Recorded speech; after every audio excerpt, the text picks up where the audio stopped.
Hello, here we go. It is Monday. Streaming. Kong continued. It's going to be a quick video today. I'm gonna boil it down to what I'm working on. Let me just pull this up real quick, like always. And so it's gonna be a quick kind of video of what's going on, and I want to put this on where we're at. So the foam worked. The Gorilla Glue and the feet worked. It went up into the holes and did not come out of the feet. It looked like it was going to start to come out of the back of this foot a little bit, so I went ahead and puttied that night. It almost looked like it was coming out of there a bit.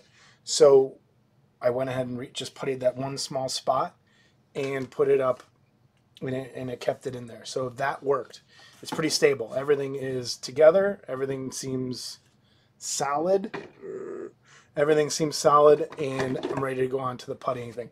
Now, I don't want to bore everybody with hiding the seams, which is tedious. It's going to take a little while. The only place that ended up with a really big gap that needs to be fixed, the most part, and I apologize that I'm moving cameras around again, is the back of his neck here, back of his head.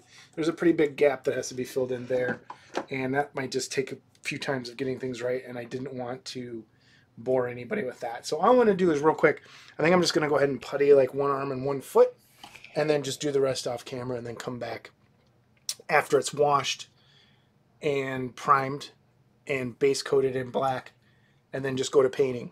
The build went pretty easy as far as that goes.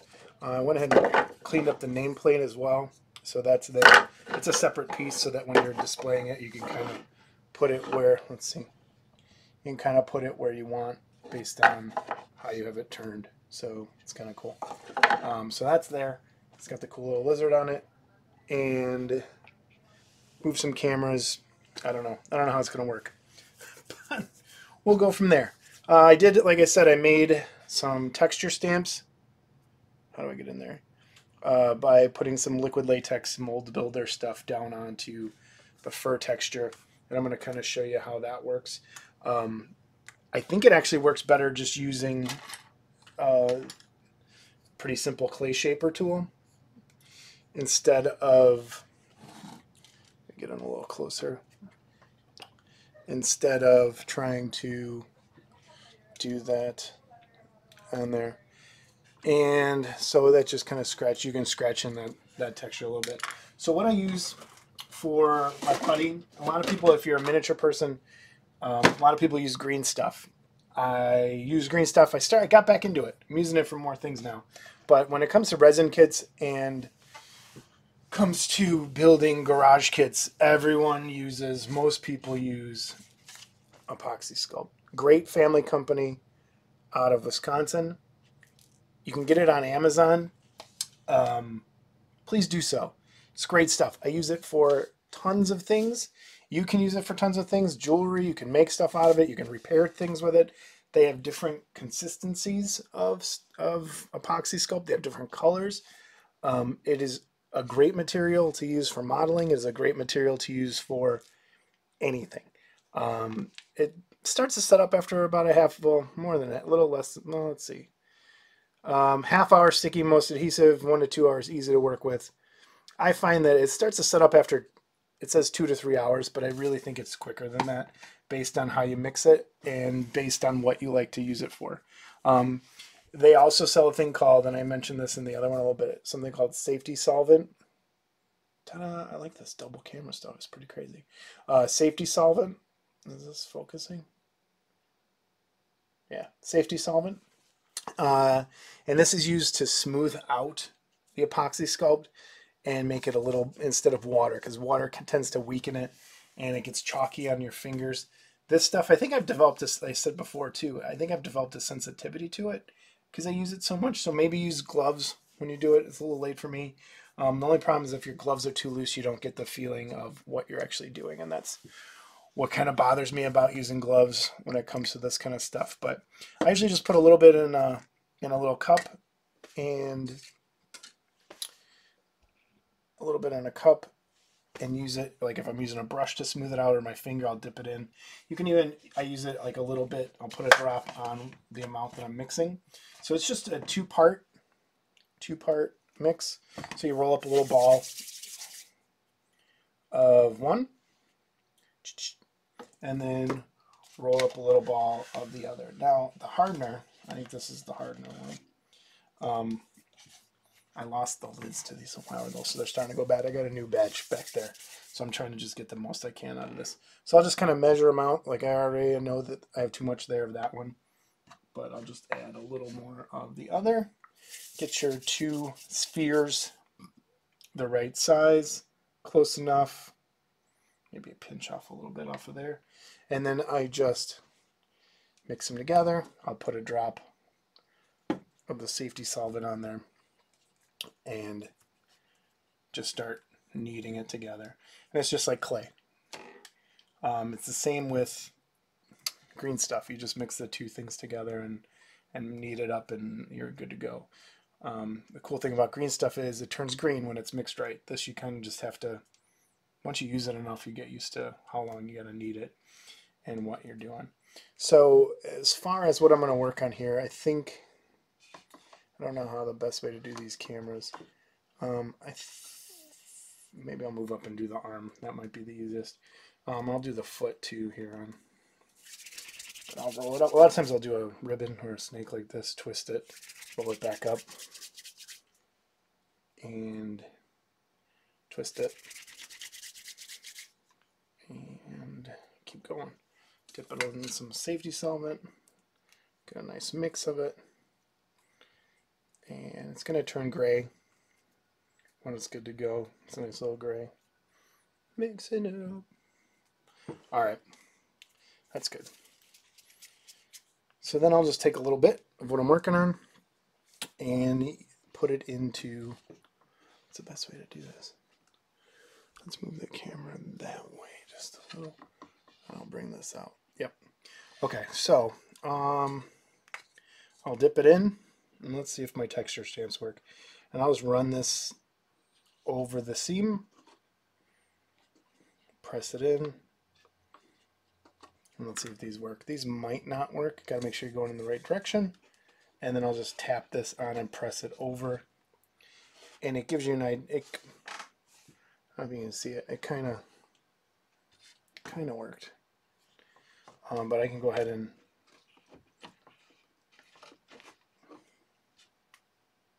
it works a little bit. This tool is working a little better for me though, I think, with this. I need my glasses. They're over there. And you can just kind of get in there.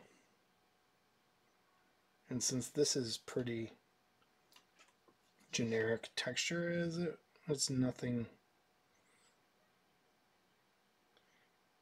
super detailed. You can kind of copy this pretty easy.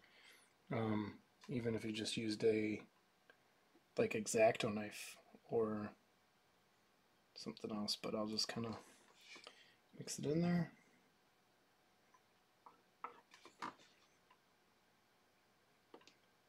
Blend it out. And it kind of disappears. So I'm going to do that around this foot. No, I'll move it up and do the arm. It's a little easier to see probably. But both feet need it, elbows, neck.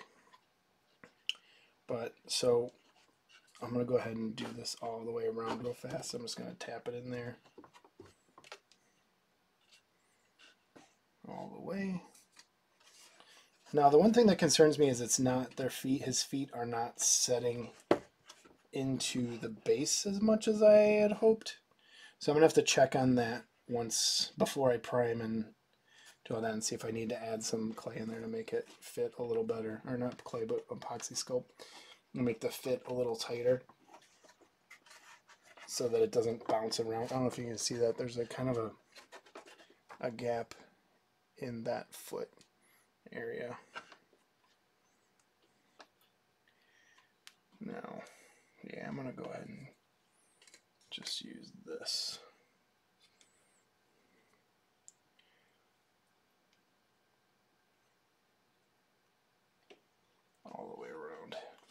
And I hope the camera doesn't lock up again. If it does, I'll just jump back on. I don't know why it's been doing that. I think I noticed I get disconnected from Twitch as well if someone hosts my stream. That seems like when it happens. I don't know if that doesn't make a lot of sense, but I don't know. Hoping the camera doesn't lock up. That's completely a separate issue, but I was looking at new laptops today. All right, so let's even get a little closer. I modified this little desk so that I have like a. I'll keep this moist itself. I'm just scratching in.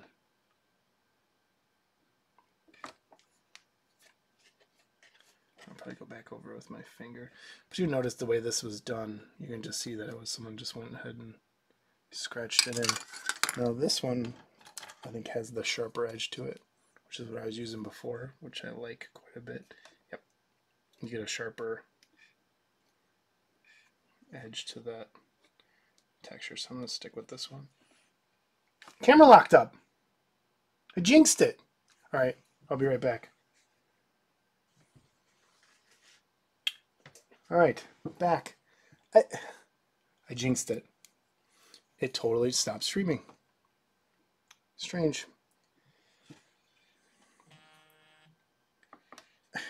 I don't know. To figure it out. It's a good camera. It's not like it's. I don't think it's a camera. I think it's a hardware somewhere in the computer issue. But if you can tell, I don't know if you can see that.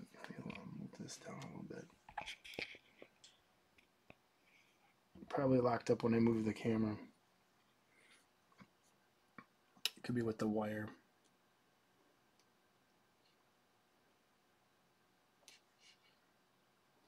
No.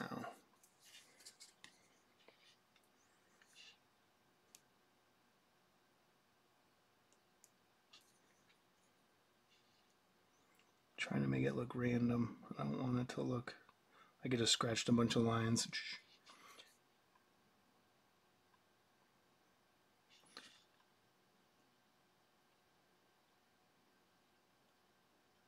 And match what's above it. So I'm kind of going from there, pushing this in.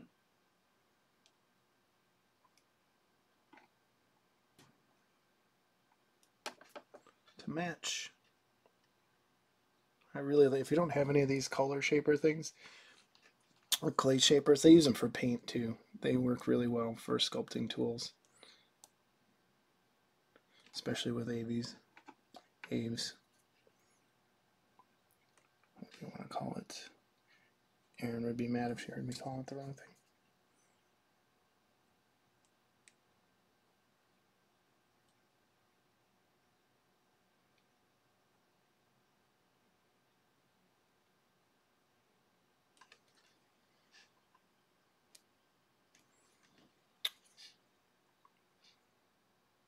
That's looking okay. You're not going to see that much. My hand's blocking it.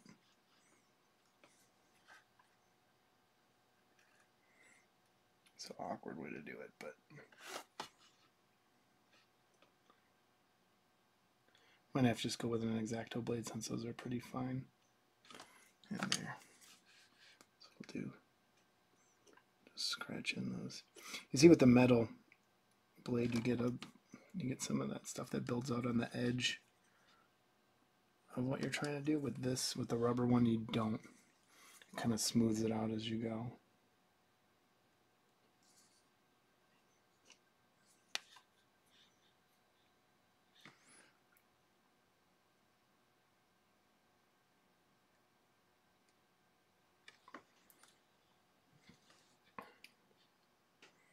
You can kind of, just looking at the camera, you can see that it's starting to blend in on itself.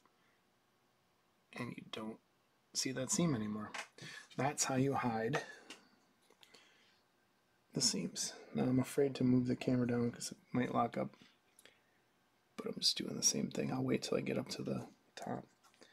But yeah, I'm just going to go ahead and do this on all the kit. And then the next time I stream. It should be primed and ready for paint. And hopefully that's later in the week. I said I want to go in here and check out the base, the bottom. It's not sitting flush, which scares me since it's so big and heavy. Now I did find out the original producer of this did not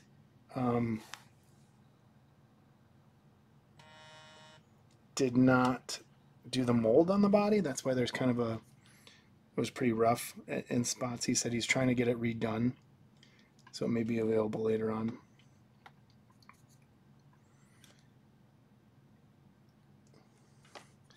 He does do the casting though, and he does rotocast, and that's a pretty heavy mold to rotocast. Parts of it at least.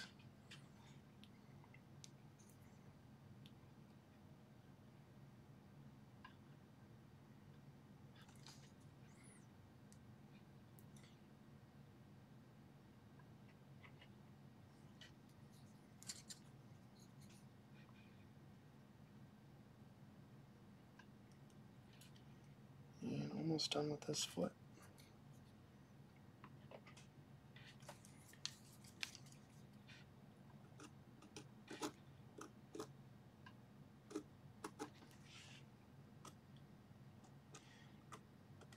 I don't think anyone, I mean, people who know where that seam is, look for it. That's what I always try to judge it on, is if you know where it is, are you going to see it? And it's tough sometimes. Because you did it, you always know what it is, and you always are looking for it to see if it's messed up looking. If you don't know it's there, you're going to notice it, and that's what you got to go and judge. I don't want to spend my whole life on that.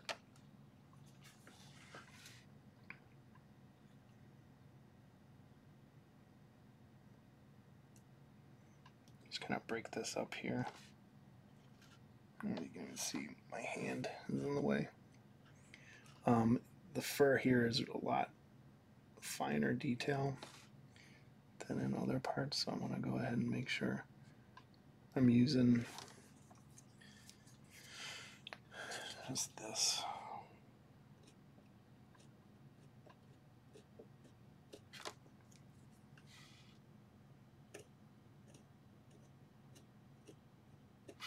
I might run across the room and grab, yeah, let me grab something else. Be right back.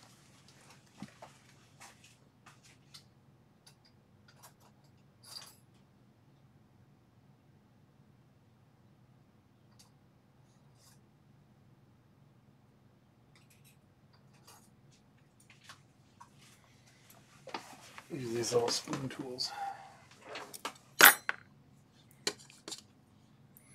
instead of the X-Acto knife.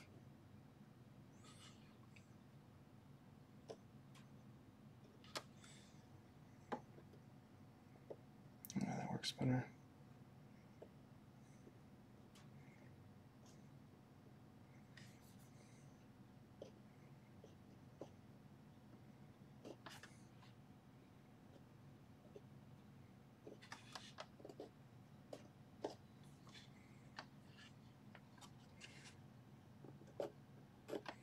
And I'll dip it in the safety solvent to keep it wet, so that it glides over and through the material a little easier.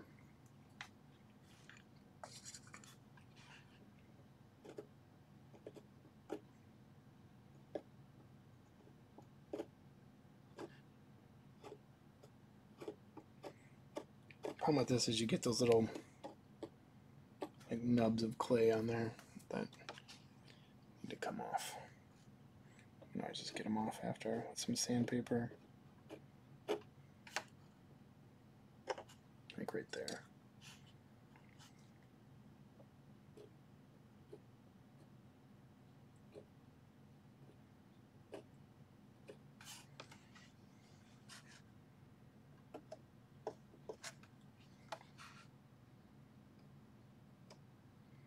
So this is the work, the boring work before painting. if you're used to building miniatures and you're just sticking some plastic pieces together, garage kits are a different story. You have to do some work. And I think that foot, if you look at the two, if you look over here, you can see where it is. Here, it's pretty well hidden at this point. And once it's primed and painted, a lot of that's going to go away. And I kind of drag some of these up. Let me get just a few more. Yep, that's how it is. Okay, for big gaps, same thing. I'm going to move the camera. Hopefully it doesn't lock up again. I'm going to do just right on his arm. So don't lock up, don't lock up, don't lock up. Did it lock up? No. And let's pull that up. Hey, look at this. It's almost professional looking at times.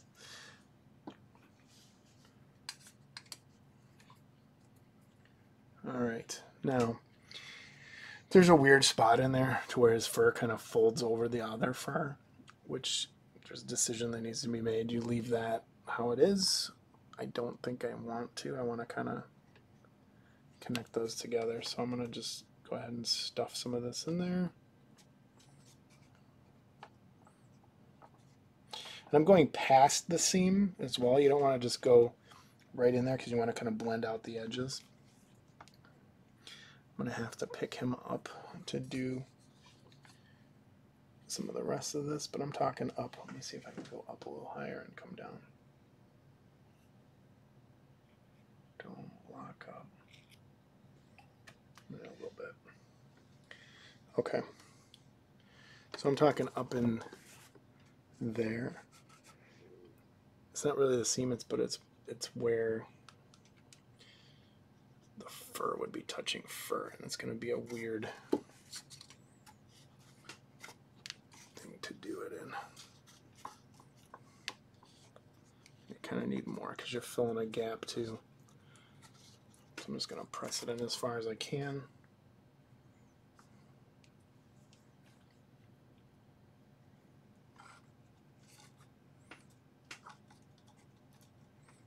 Go from there. All right. Let me real fast get. Oh, he fell down. Under here.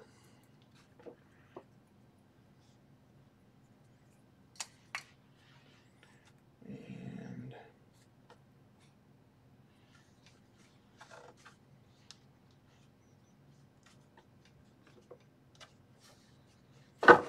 oh.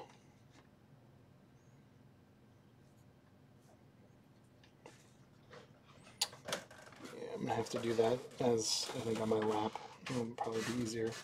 But that's how that is. Let's get one more bead. Some of the epoxy glue came through on the bottom, which is okay. I kind of filled in some of that already. I'm just gonna have to resculpt.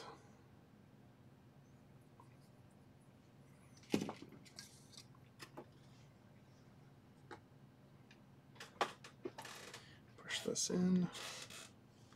Get over.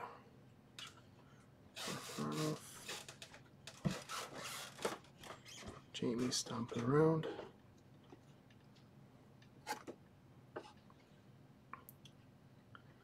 Push this in as hard as I can. Oh, that went a little too far, but I'll clean it up. Put a little more there. Okay. So now, same thing, same process. We're still there.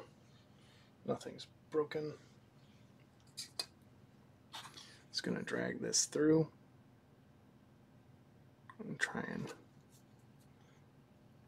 copy that. I don't know. Bring some lines past the seam and over the seam.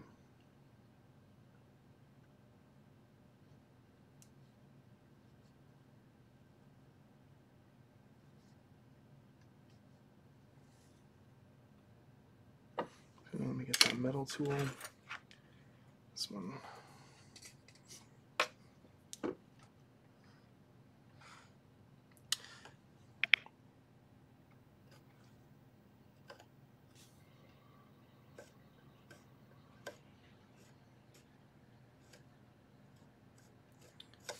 Yeah, I don't like this one because you get those little boogers or whatever you want to call them. And people say, oh, push down on it with Saran wrap, but I still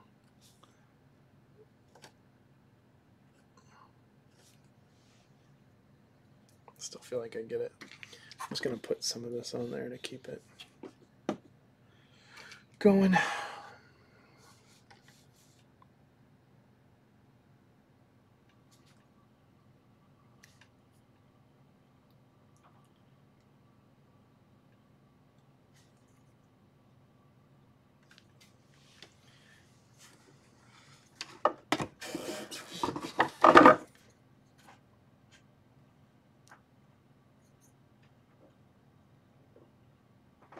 Kind of start it with this and switch to this.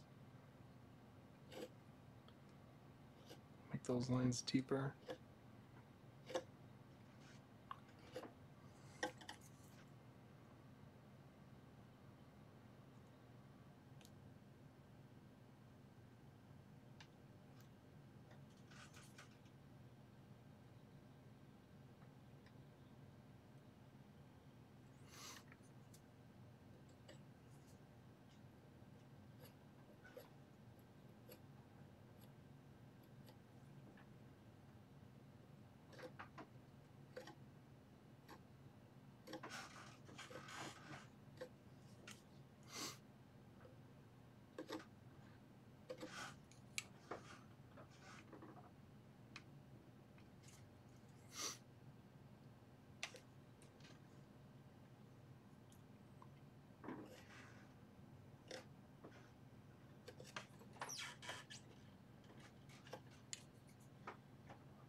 Bit of trouble here.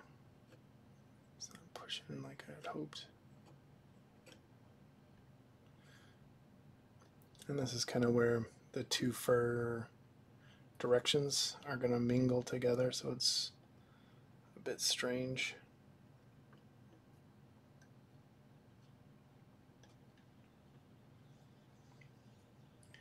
So you kind of have to pick. I don't know how to do this. Let's see.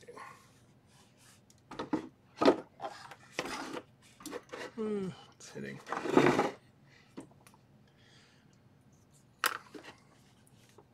So kind of have to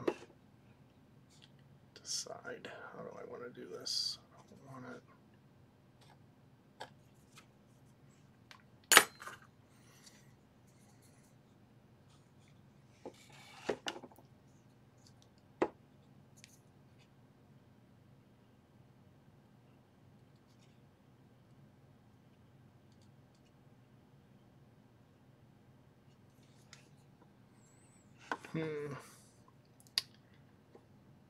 Yeah. I might have to let that cure and then go and add a second layer because it is a kind of a deep gap in there to fill that in.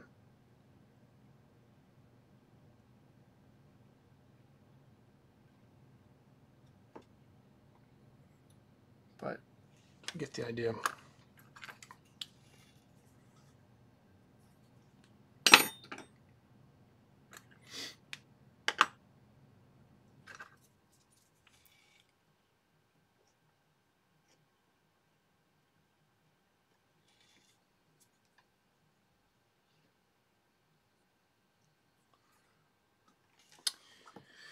So I think what I'm going to do is go ahead and stop streaming.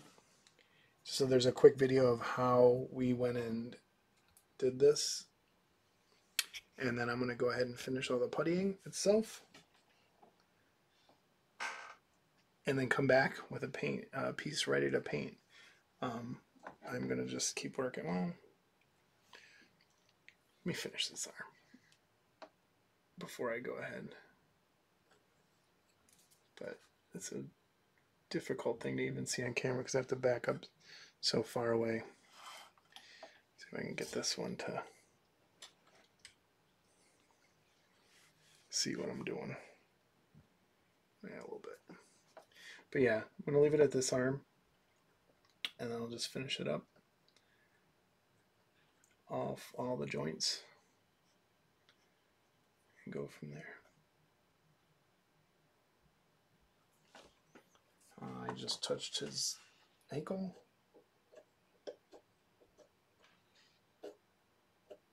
So you got to remember where you were working so you don't destroy something like I just did.